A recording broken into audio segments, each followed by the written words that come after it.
दोस्तों, आज की कहानी है बेटी ने उतारा पिता का कर्ज। कहानी अगर पसंद आए तो वीडियो को लाइक और सब्सक्राइब जरूर करना। शरद हमेशा सुबह ही टैक्सी लेकर निकल जाता था। इधर बच्चे बड़े होने लगे, उनकी पढ़ाई लिखाई पर उसकी एक बड़ी रकम खर्च होने लगी। उसे हमेशा यही फिक्र रहती थी कि बच्चे किसी भी तरह पढ़ लिख ले। शरद की टैक्सी धीरे धीरे पुरानी होने लगी थी। हर साल उसके रखरखाव पर 25 से 30 हजार रुपये खर्च हो जाते थे। शरद की बीवी बीमार थी, उसकी किडनी में दिक्कत थी। वह इलाज कराने में हमेशा कंजूसी करती थी। शरद जितना कमाता था उससे ज़्यादा घर में खर्च हो जाता था, फिर भी वह संतुष्ट था।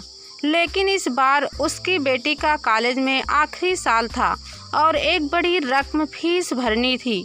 बैंक पुरानी टैक्सी पर कर्ज देने से इनकार कर चुका था।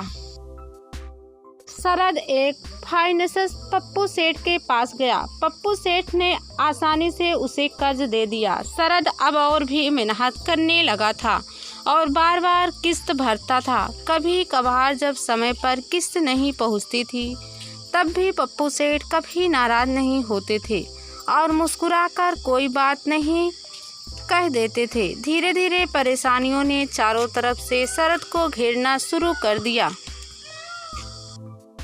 बेटी की पढ़ाई, पत्नी की बीमारी और कुछ प्राइवेट कंपनियों की टैक्सी आ जाने के चलते उसके कंधे पर बुरा असर पड़ने लगा और वह कर्ज से 5 हफ्तों तक किस्त नहीं दे पाया। पप्पू सेठ ने ना चाहते हुए भी शरद की टैक्सी अपने पास रख ली।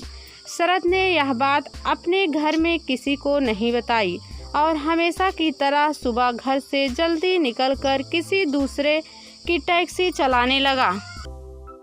अब वह अक्सर देर रात ही घर आता था। वक्त पंख लगाकर बहुत तेजी से आगे चल रहा था। पप्पू सेठ की बेटी की शादी होने वाली थी। उन्होंने न सिर्फ रिश्तेदार दोस्तों बल्कि उन लोगों को भी न्योता दे दिया था जिन्होंने उनसे कर्ज लिया था। विदाई के वक्त अचानक पप्पू सेठ की तबीयत बिगड़ने लगी। उनके सीने में तेज दर्द व माथे पर पसीना आने लगा जो हार्ट अटैक के लक्षण थे।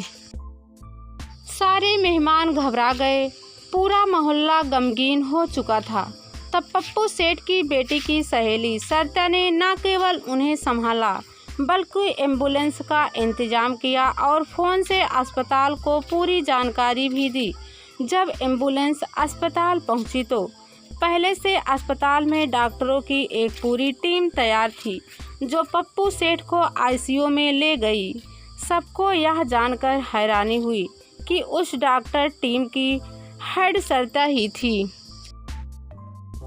और चंद घंटों में ही पप्पू सेठ पहले से बेहतर हो चुके थे। जब पप्पू सेठ पूरी तरह ठीक हो गए तब एक मौके पर उनके दोस्त रिश्तेदारों ने सरिता को सम्मानित करना चाहा।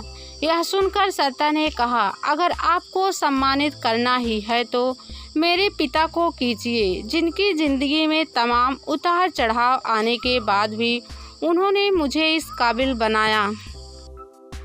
जिन दिन डॉक्टर सरिता के पिता को सम्मान देने के लिए बुलाया गया तो उन्हें देखकर पप्पू सेठ अनायास ही अपनी सीट से खड़े हो गए और उन्होंने सरिता के पिता को गले लगा लिया। डॉक्टर सरिता के पिता कोई और नहीं बल्कि टैक्सी ड्राइवर शरद ही थे। उस दिन से पप्पू सेठ और भी दयालु हो गए।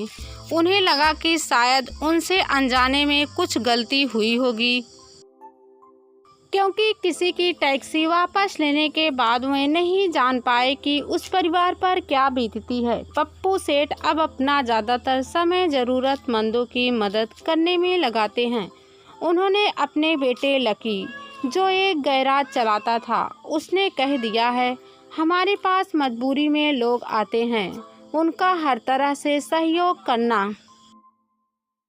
शरद और पप्पू सेठ का परिवार एक दूसरे के घर पर आता जाता रहता है क्योंकि डॉक्टर सरिता को पप्पू सेठ अपनी बेटी की तरह स्नेह करते हैं।